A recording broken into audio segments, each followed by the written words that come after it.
A democracia moderna. Nós temos o Estado. O Estado ele é criado quando se organiza os reinos, onde se tem algumas características que têm que ser observadas. Então vamos lá. Um exército único, que vai acontecer primeiro em Portugal, quando todos os senhores feudais se unificam junto a um rei para a expulsão dos muçulmanos. Então é o primeiro estado moderno que vai surgir, que é Portugal. E a partir daí outros estados modernos vão começar a surgir e dentre outras características nós vamos ter um território delimitado, a cobrança de impostos unificado, uma pessoa representando o estado, que seria o rei ou o príncipe. E aí a gente vai ter esse estado sendo a forma de governo, né? Vamos analisar quais as formas de governo e como elas eram vistas pelos pensadores da época, pelos filósofos da época, e como é que funcionava.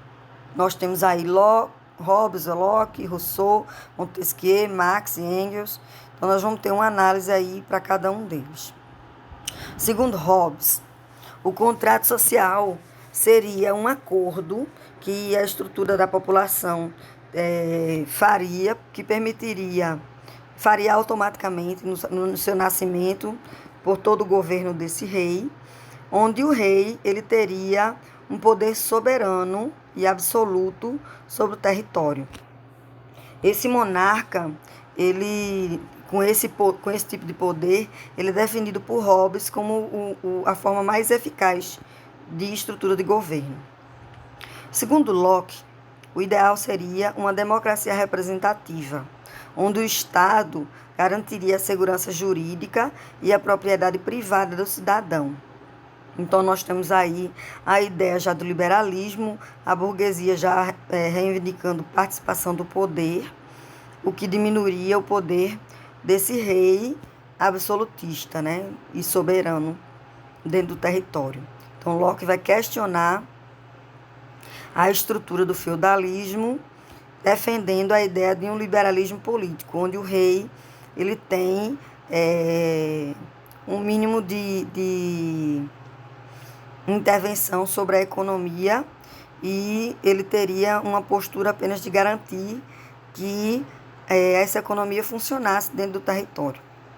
Rousseau ele defende a ideia de democracia direta e ele coloca que para o contrato social funcionar, o cidadão ele tem que dar ao governante esse direito e isso tem que ser decidido pelo cidadão e não o cidadão nascer já nessa estrutura social pronta. Então, ele defenderia essa eleição, essa escolha. Montesquieu. Para Montesquieu, a democracia só funcionaria com o controle dos poderes por mais de uma pessoa ou de grupos de pessoas, já que ele acredita que uma só pessoa representando toda a estrutura governamental, ela abusaria do poder, né? E aí ele vai vir com a ideia da divisão dos três poderes, judiciário, legislativo e executivo, que nós temos hoje como estrutura governamental, como estrutura da nossa república, por exemplo. Marx e Engels, eles defendem a ideia de uma democracia liberal. Na verdade, eles não defendem, né? Eles analisam que a democracia liberal ela acontece e que quando isso acontece, quando a burguesia exige que, mesmo de forma representativa, crie-se um governo, mas que, na verdade, quem vai realmente participar do governo é quem tem dinheiro.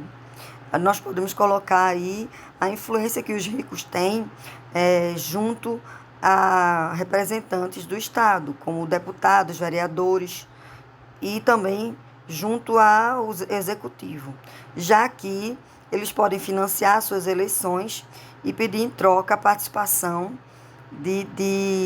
ou a possibilidade de favorecimento junto a essa estrutura de governo.